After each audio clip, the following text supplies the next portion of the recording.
আসসালামু আলাইকুম রহমতুল্লাহ। প্রিয় সপ্তম শ্রেণীর শিক্ষার্থী বন্ধুরা, গত ভিডিও ক্লাস পর্যন্ত আমরা মূলত আলোচনা করে শেষ করেছিলাম তোমাদের গণিত পাঠ্য বইয়ের অর্থাৎ 4.3 যে পাঠটা ছিল এক প্রতি রাশিকে এক প্রতি রাশি দ্বারা গুণ, এই পাঠটা নিয়ে আমরা আলোচনা করেছিলাম। সো আজকের এই ভিডিওতে মূলত আমরা 4.4 যে পাঠটা রয়েছে বহুপদী রাশিকে এক প্রতি রাশি দ্বারা গুণ, বহুপদী রাশিকে এক প্রতি রাশি দ্বারা গুণ, এটা নিয়ে মূলত আজকের ভিডিওতে আমরা আলোচনা করব। সো বন্ধুরা, বেশি কথা না বাড়িয়ে চলো আমরা আমাদের ভিডিওর আলোচনা শুরু করে দিই।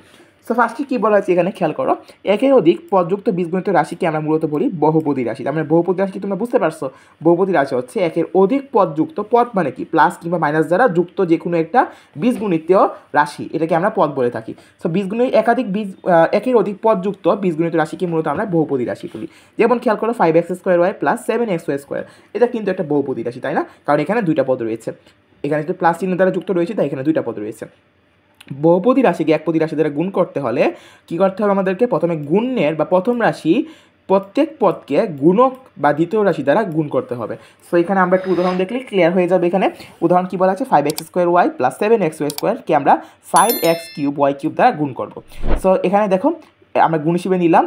এবার যেটা করবা, বন্টন বিধি আমরা কিন্তু জানি কিন্তু যে এটার সাথে এটা কিন্তু আমরা গুণ হিসেবে নিতে পারি এবং এটার সাথে কিন্তু আমরা এটাকে গুণ হিসেবে নিতে পারি, তাই না? সো এটাকে বন্টন বিধি হিসেবে তোমরা লিখে দিবা। যেমন এই যে এটার সাথে এটাকে আমরা গুণ হিসেবে ব্র্যাকেটে দিলাম, এখানে প্লাস ছিল না, সো প্লাসটা আমরা এখানে দিলাম। আর এইটার সাথে আমরা এই যে 7xy যেটা রয়েছে সেটাকে আমরা গুণ হিসেবে নিয়ে আসলাম এবং ব্র্যাকেট অবশ্যই লিখে দিবা বন্টন বিধি অনুসারে।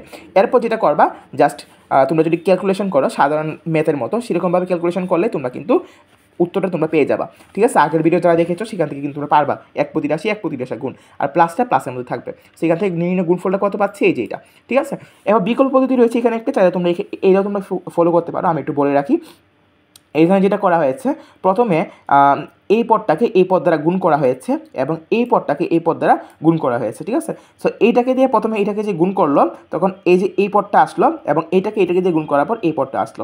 সো এইটাই হচ্ছে উত্তর। ঠিক আছে, নির্ণয় গুণফল এটা, কথা কিন্তু একটাই। বাট আমি মনে করি তোমাদের প্রথমে এই পদ্ধতির দিকে মুভ না করাটাই বেটার হবে, কারণ এটা আসলে তোমরা প্র্যাকটিস করতে করতে তখন এই পদ্ধতিটা দেখলে বেশি বেটার। বাট শুরুর দিকে তোমরা এটাই করো, আমি এটাই চাই, এটাই সব থেকে বেশি বেটার। তোমাদের অঙ্কটা ভুল হওয়ার সম্ভাবনা খুবই কম থাকবে। সো উদাহরণ 6 যেটা রয়েছে এটা কিন্তু তোমরা পারবা। এখানে 3টা পদ রয়েছে, তোমরা বন্টন বিধি অনুসারে জাস্ট সবগুলোকে a⁴b² ভাগ করে দিবা। ঠিক আছে, বন্টন করে দিবা। সো এই রাশির সাথে এটা গুণ করবা, এখানে মাইনাস চিহ্ন রয়েছে, মাইনাস চিহ্নের মতো হুবহু বসে যাবে। b³ সাথে এটা গুণ করবা, 3ab সাথে আমরা এটা গুণ করব। ঠিক আছে, তাহলে মান যেটা আসবে যে দেখো এরকম একটা মান তোমরা পেয়ে যাবো।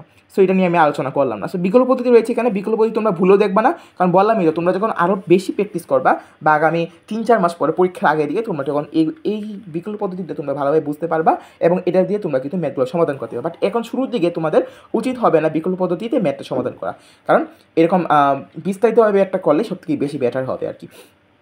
উদাহরণ 7 যেটা রয়েছে এটা তোমরা পারবে, এখানে জাস্ট 3টা পদ রয়েছে, এটাকে গুণের বন্টন বিধি অনুসারে তোমরা জাস্ট লিখে দিবা। সো আমি করে দিচ্ছি না, কারণ তোমরা করার পর উত্তরটা মিলাবা, কারণ আমি চাই তোমরা দেখো যে তোমরা ম্যাথটা কতটুকু বুঝতে পেরেছো কিংবা তোমরা ম্যাথটা তোমরা নিজেরা কতটুকু করতে পারো। কারণ পরীক্ষা হলে তো তুমি আমার ভিডিও দেখে তোমরা ম্যাথ করতে পারবে না, তোমাদেরকে ম্যাথটা নিজেকেই করতে হবে। সো নিজেরা চেষ্টা করো, নিজেরা কীভাবে বুঝতে পারো, নিজেরা কীভাবে করতে পারো, এটাই হচ্ছে মূল কথা। আর যদি কোনো সমস্যা হয় কমেন্ট বক্স তো আছেই, তোমরা কমেন্ট করবা, আমি তোমাদেরকে মানে আমার সাধ্য অনুযায়ী চেষ্টা করবো তোমাদের কমেন্টে উত্তর দেওয়ার জন্য এবং তোমাদেরকে মানে যতটুকু পারি বুঝিয়ে দেওয়ার জন্য কমেন্ট বক্সে।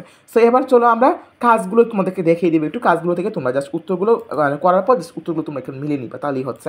সো এখানে দেখো ক নাম্বার উত্তর রয়েছে এই জায়গায় দেখতেই পাচ্ছ, এবং এখানে তারা যেটা করেছে সেটা হচ্ছে তারা কিন্তু প্রথম অঙ্কটা করেছে আমাদের বিকল্প পদ্ধতিতে। সো এইভাবে তোমরা না করে তোমরা বিস্তারিতভাবে করবা, এই যে ক নাম্বার যেটা করা হয়েছে এইভাবে তোমরা করবা, করার পর জাস্ট তোমরা উত্তরটা এখানে মিলিয়ে নেবে, উত্তর কিন্তু তোমাদের এটাই হবে।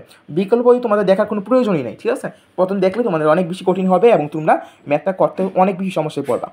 এবার খ নাম্বারটা কী বলা হয়েছে, খ নাম্বারটা যেটা রয়েছে এটা কিন্তু তোমরা এই যে এখান থেকে করার পর উত্তরটা মিলিয়ে নিবা। আর যদি বুঝতে কোনো জায়গায় সমস্যা হয় তাহলে অবশ্যই আমাকে কমেন্টে জানাবা। আর ম্যাথগুলো ভুল হলে তোমরা বারবার করবা, তাহলে দেখবা তোমাদের আস্তে আস্তে ঠিক হয়ে যাবে। সো এরপরে যদি খেয়াল করো এখানে ঘ নাম্বারটা রয়েছে, ঘ নাম্বারটাও উত্তর রয়েছে এই জায়গায়, এই যে উত্তরটা তোমরা করার পর জাস্ট উত্তরটা এখানে মিলিয়ে নিবা। আমি করে দিচ্ছি না, কারণ হচ্ছে যদি করে দিই তাহলে তোমরা আসলে নিজেদেরকে যাচাই করতে পারবে না তোমরা কতটুকু ম্যাথটা বুঝতে পেরেছো। সেই জন্যে আমি চাই না তোমরা ম্যাথ মুখস্থ করো, ম্যাথ অনেক মজার একটা বিষয়, তোমরা যদি বুঝে করতে পারো তাহলে ম্যাথটা অনেক বেশি ইন্টারেস্টিং। ঠিক আছে, সো এই ছিল আজকে ভিডিও, আশা করি ভিডিওটি তোমাদের কাছে হেল্পফুল হবে। তো আজকের মতো ভিডিও এখানে শেষ করছি, দেখা হবে নেক্সট ভিডিওতে। ততক্ষণ সবাই ভালো থাকবা, সুস্থ থাকবা, আল্লাহ হাফেজ।